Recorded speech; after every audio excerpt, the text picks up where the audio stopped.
Deep in the Chilean Everglades, a soon-to-be retired assassin named Michael celebrates the next chapter of his career with a haze of unbridled decadence. Joining him in the festivities is Cindy, a brunette bombshell seemingly brought to life by every man's wildest dreams. However, amidst the jubilation, a sinister plot slowly brews. From a nearby hill, Facundo, one of the world's deadliest snipers, carefully stalks his prey through the eyes of his trusted boomstick. As he watches, his associates Hilda and Alexei slowly make their way through the lavish mansion. With everyone in place, they set their plan into motion, giving Facundo time to line up his shot. His aim rings true, striking Michael in the back and sending the assassin to his knees. Despite the gaping wound on his back, Michael attempts to fight back, grabbing a pistol and aiming it at the approaching danger. Unfortunately, Alexei is too quick for the old-timer as he knocks the weapon out of his hand with a dumbbell. Finally, Hilda finishes him off with several shots to the body. As he lies dying, Michael questions the reason for his killing, which they, in response, blame it on the inevitability of growing old. Following the completion of their mission, they are picked up and whisked by a helicopter piloted by Carl. While the group heads back to their HQ, Duncan, a severely battle-scarred and deeply troubled assassin known as the Black Kaiser,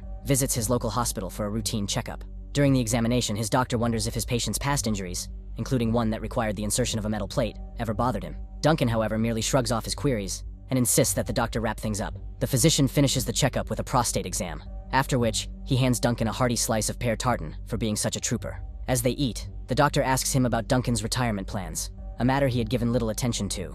After the checkup, he visits his accountant Lomas to plan out his future. Thanks to his frugality, Duncan's finances are in great shape, healthy enough to contribute massive donations to a charity in Montana. As Lomas reviews his client's benefits, he informs him that upon retirement, he will be receiving a check for $8 million, a sum that will further secure his financial future. He then touches up some final details before sending Duncan off on his way. Elsewhere, Michael's funeral is unceremoniously interrupted when Vivian, one of their handlers, receives a call from the Black Kaiser. He asks her about circumstances surrounding Michael's death, leading the latter to reveal that his fellow Damocles agent was one of 4 retirees murdered by a Mexican hitman known as Pedro Gonzalez. To avenge their fallen comrades, the organization sanctions a revenge hit, handing Duncan his final mission before riding off into the sunset.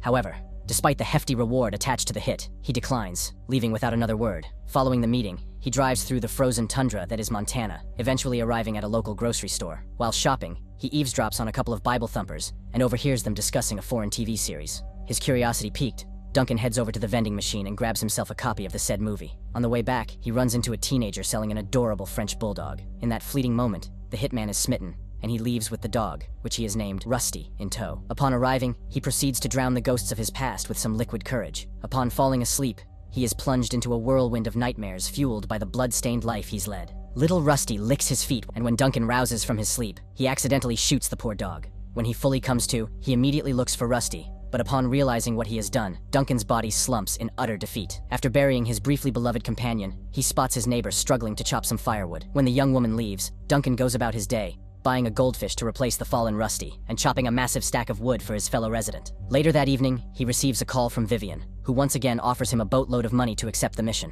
Despite his rudeness, Duncan eventually caves in, ordering his incensed handler to leave the file on the company server. Following the call, Mr. Blutt, the greedy man-child heading the Damocles organization, reveals his plot to save himself a hefty sum of money by sending the Black Kaiser on a self-annihilating mission in Belarus. While Duncan looks through the files, Mr. Blutt meets with some shady entrepreneurs looking to purchase the company. To inflate the firm's value, he plans to eliminate several of his retiring agents to take advantage of clause in their contract that names Damocles as the sole beneficiary of their benefits. Impressed by his boldness and the guarantee of profit, the partners agreed to move forward with the deal once Mr. Blutt completes his end of the bargain. During the flight to Belarus, Duncan is again haunted by the memory of one of his most brutal hits. The next day, Duncan infiltrates his target's hotel under the guise of being a handyman sent over to repair some faulty doors. He begins to drill through the nearby door, the sound so deafening it reverberates through the entire hotel, echoing in every hallway and vibrating in the walls. The noise massively infuriates Pedro, leading him to exit the safety of his room and stomp toward the repairman. When confronted, Duncan makes quick work of his target, nailing him to the wall with some power tools before easily dispatching all his henchmen. Duncan coolly marches towards Pedro's room, where he spots an open file with his face on it. Without much of a reaction, he heads back to Pedro, explaining that he was sent there to assassinate him,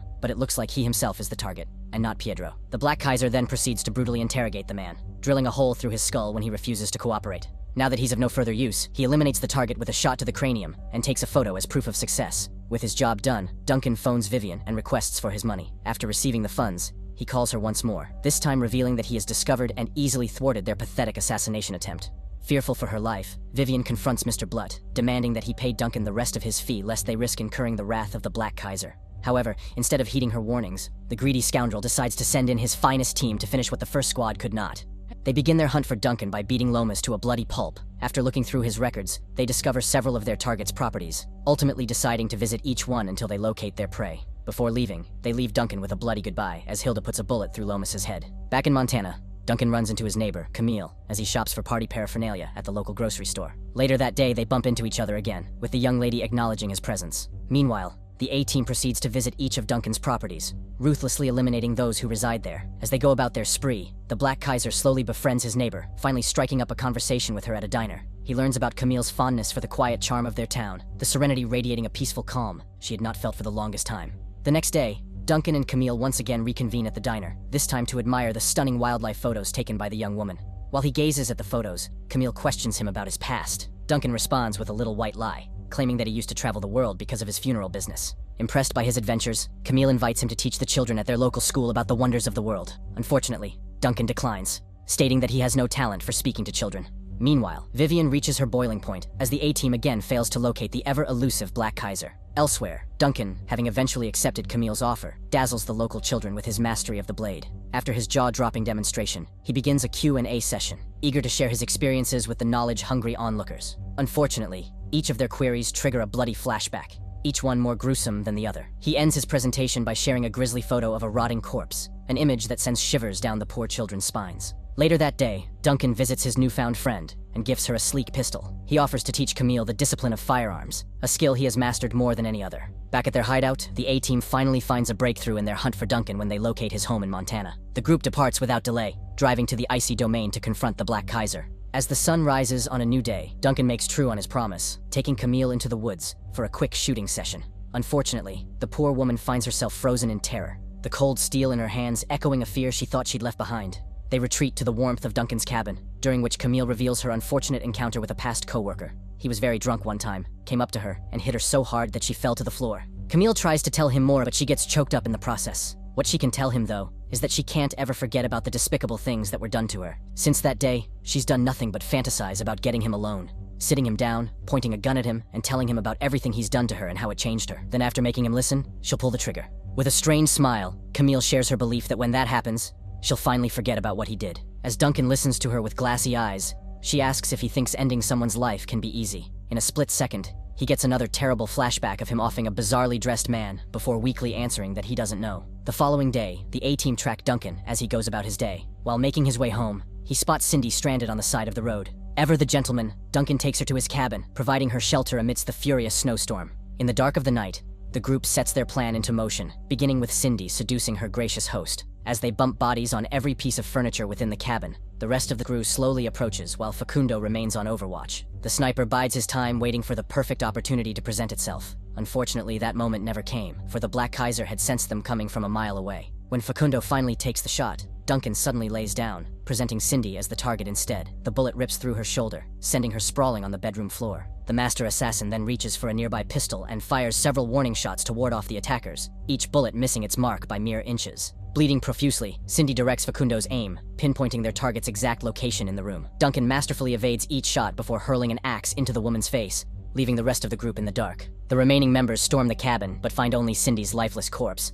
From his perch, Facundo searches desperately for the target. In his haste to find Duncan, the sniper fails to notice the shadow of death slowly creeping up behind him. Before he can react, the Black Kaiser strikes, sending a bullet through Facundo's skull. Duncan proceeds to grab the headset and taunt the remaining members, using their comrade's weapon against them. He fires several pinpoint shots, each bullet knocking out the lights within the cabin. He goes back and forth with Hilda, the latter vowing to bring his legend to a close. Their playful banter, however, is nothing but mere distraction for Carl to sneak up on their target. The pilot fires several shots into who he believes to be the Black Kaiser, the echoing gunfire filling Hilda with the utmost glee. Duncan, however, is 10 steps ahead of them. From his hiding spot atop a nearby tree, he falls Carl by shattering his kneecaps. Before sending the brute to Valhalla, Duncan attempts to gather information on their head honcho. However, despite his grievous injuries, Carl refuses to comply, leaving Duncan with no choice but to do what he does best. Terrified and alone, Hilda hides like a scurrying rat. Unfortunately, nothing can save her from Duncan's wrath as he sends her to join her friends in the afterlife with a single bullet. After his victory, he grabs the motel keys from Carl's pockets and heads over to investigate.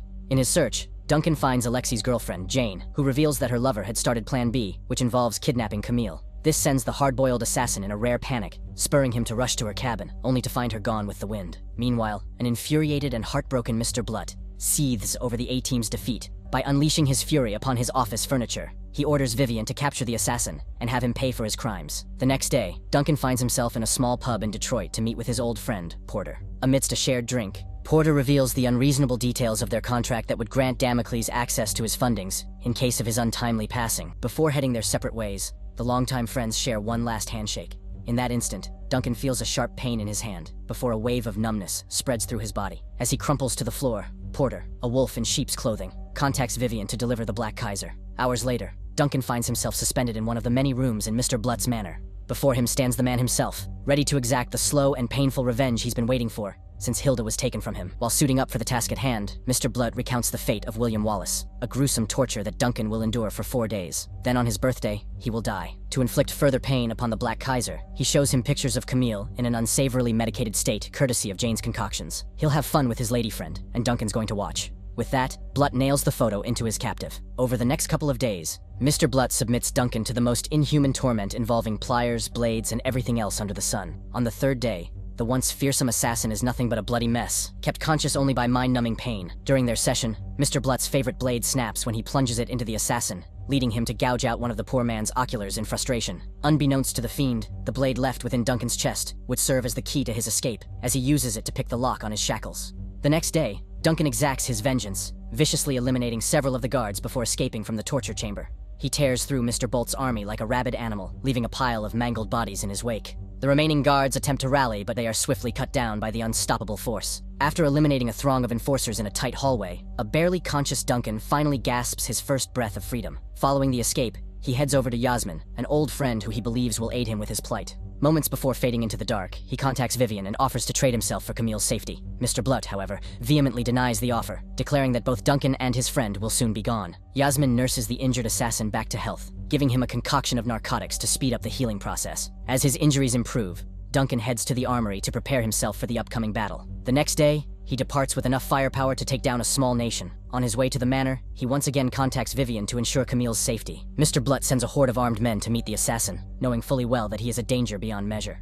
After setting up at an abandoned warehouse, he contacts Vivian and provides her details of the drop-off. However, instead of upholding their deal, she seizes the opportunity to track his location and take him out once and for all. Unfortunately, she makes the same mistake that so many have made in the past. She underestimated Duncan. From the safety of his mansion, Mr. Blutt watches in delight as his men surround the assassin. However, his satisfaction soon transforms into dread while he watches in horror as Duncan unleashes a bullet storm upon the enforcers, leaving a critically wounded Vivian as the sole survivor. Duncan eventually arrives at Blutt Manor, only to find the remaining guards running for their lives. With the fury of a man betrayed coursing through his veins, Duncan heads straight for the pompous fool and, in one fell swoop, writes his own legend. With the deed done, he departs with Camille in tow. Days pass, and the young woman remains unconscious, the effects of Jane's narcotics still lingering in her system. One morning, Duncan finds Camille missing. In her stead, several photographs and checks identifying her as the sole survivor of a hit he did that had haunted his dreams for years. Duncan killed her parents, her brother, her baby sister. Suddenly, he finds a tearful Camille pointing the gun he gifted her straight at him. She recounts the warmth and joy that Duncan had taken away from her, a happiness that now lives only in her dreams. Gun in her trembling hands, she wonders why Duncan never finished her off, leading him to admit that the attack was a hit gone wrong. He received bad intel. That aside, Camille knows what Duncan's been doing to alleviate his guilt. He's been making anonymous donations to her so she could sustain herself and even finish school. Duncan never knew how she looked like because he didn't want to interfere with her life at all. But that's an impossible ask,